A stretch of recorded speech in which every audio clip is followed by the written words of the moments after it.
some great music. I'm Myron Medcalf, Kentucky Sports Radio. Right now we got my man Jonathan Gavoni, ESPN NBA draft analyst. Jonathan, thanks for joining us, man, on KSR Radio.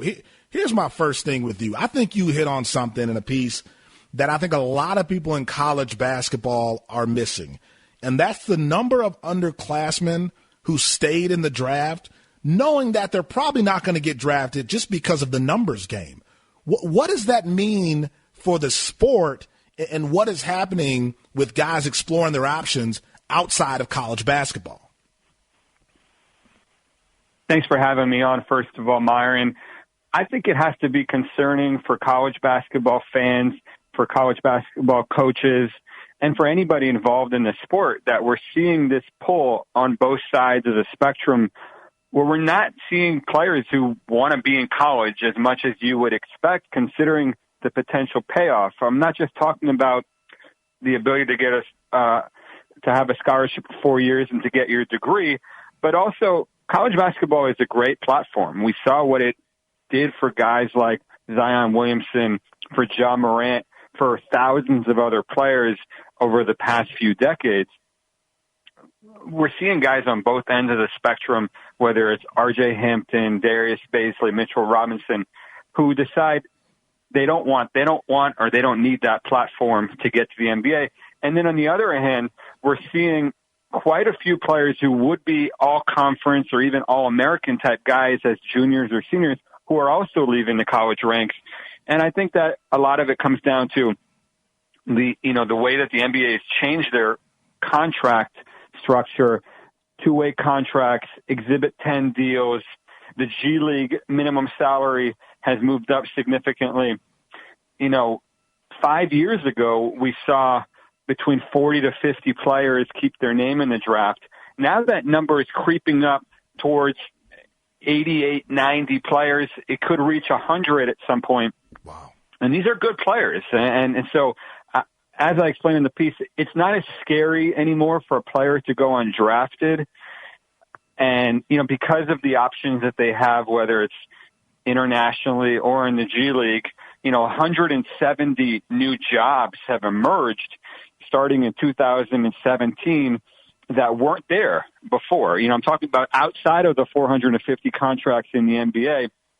And that, I think that's something that college basketball people need to look at and say, is this going to hurt our product? I'm not sure if it's going to hurt Kentucky as much because they're still going to get players, but we're talking about, the Clemsons of the world, maybe even the Louisvilles. They were able to escape that this year, but it's going to hurt the product. And I do think it's time to think about modernizing the way we look at the college game, letting athletes benefit from their name, image, and likeness, giving them the ability to go sign autographs, to get a sponsorship deal from a car dealership or whatever it may be.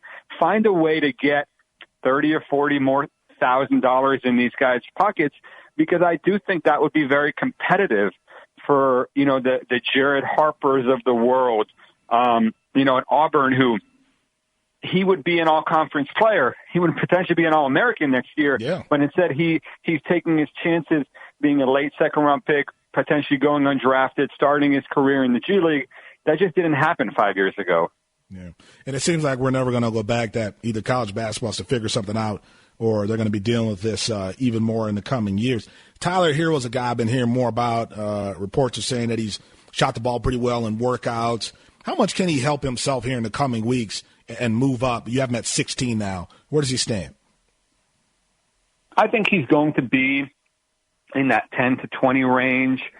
There's a little bit of a ceiling on a guy like Hero because, he's a one-position player in a league that is, looking for multi-positional players, especially defensively. I mean, there's one position that he can guard, but there's a real need for shooting in this draft, and he's one of the best shooters out there.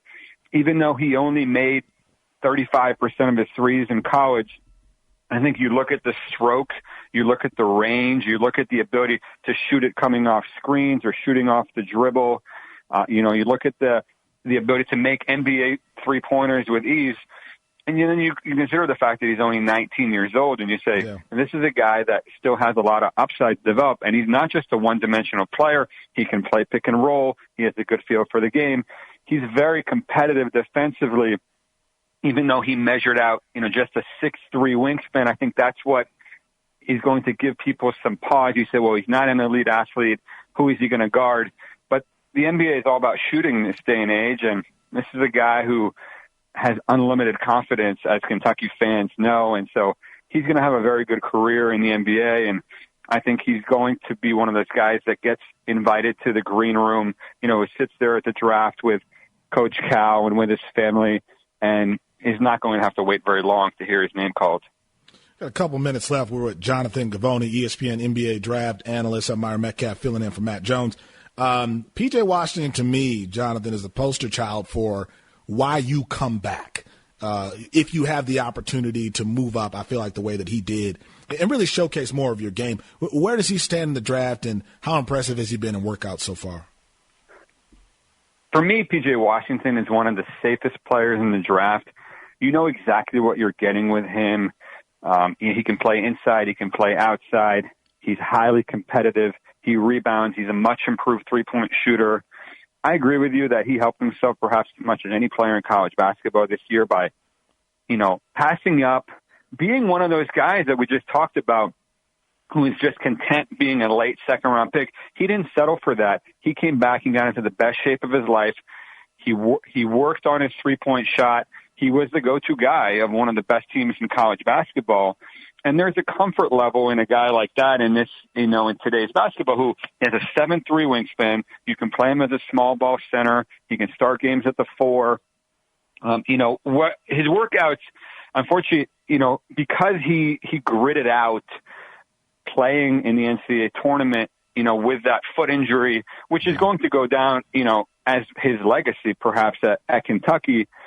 He was forced to sit out most of his pre-draft process. He didn't get cleared to work out for teams until after the NBA Combine. He had a lot of catching up to do in terms of conditioning. He's only going to do his first workout now on Sunday with the Miami Heat.